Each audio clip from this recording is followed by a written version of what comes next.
যে যদি আমরা মেট্রো রেলে আগুন না দিতাম, যদি আমরা পুলিশকে হত্যা না করতাম, যখন বিএনপি সিরাজগঞ্জের নেতা বাচ্চু বলেন আমরা এনায়েতপুর থানায় আগুন দিয়ে 13 জন পুলিশকে হত্যা না করলে এই আন্দোলন হতো না, তাহলে খুনি কি শেখ হাসিনা নাকি সমন্বয়করা? আমরা এটা এটা খুব ক্লিয়ার, সমন্বয় কারা? আপনারা বিচার করুন। আরেকটা বিষয়, যখন আপনি শপথ নিচ্ছেন, যে আপনি বলছেন যে সমন্বয়ক দায়িত্ব নিয়ে বলছেন যদি আমরা মেট্রো রেল আগুন না দিতাম, তাহলে মেট্রো রেলকে রাষ্ট্রীয় সম্পদ, এটা রক্ষা করা আইন শৃঙ্খলা বাহিনীর দায়িত্ব। যে আগুন দিতে আসছে তাকে ঠেকানো না পারলে ওই পুলিশের চাকরি থাকবে না, এটাই তার সাংবিধানিক শপথ।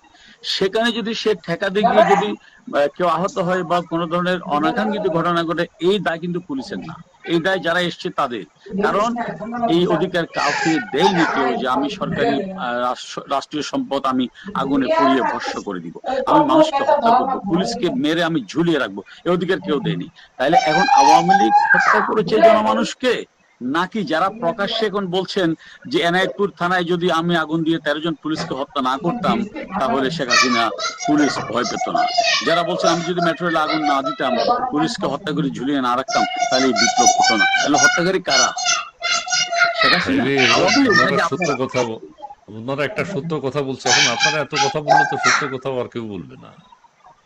সত্য কথা বলে দিয়েছে আমাদের, তারা সত্য কথা বলছে না। শিশির রায় তিনি স্যালুট জানিয়ে বলছি, সত্য কথার মধ্যে দিয়ে তো ফাতেমা খাতুন আপা জবাব পেয়ে গেছেন। নিষিদ্ধ কাকে করা উচিত, শেখ হাসিনাকে, আওয়ামী লীগকে, নাকি যারা হত্যা করেছে তাদেরকে? ওকে, তারা বঙ্গবন্ধু কন্যাকে বা আওয়ামী লীগ সরকারকে ফেসিবাদী বলেছিল। তো ফেসিবাদ তো একটা ব্যক্তি হতে পারে। আপনি যখন ফেসিবাদের বিরুদ্ধে লড়াই করার কথা বলে আপনি আবার দায়িত্ব নিয়ে বলবেন যে এদের হয় আওয়ামী লীগ থাকবে, না হয় আমি থাকবো, তখন তো আপনি আর ফেসিবাদে থাকেন না, তখন আপনি ফেসিবাদের দাদা হয়ে যান। তো সেই জায়গায় কি আমাদের কোনো উপলব্ধি করতে পারি? আপনি কি টের পাই কিছু?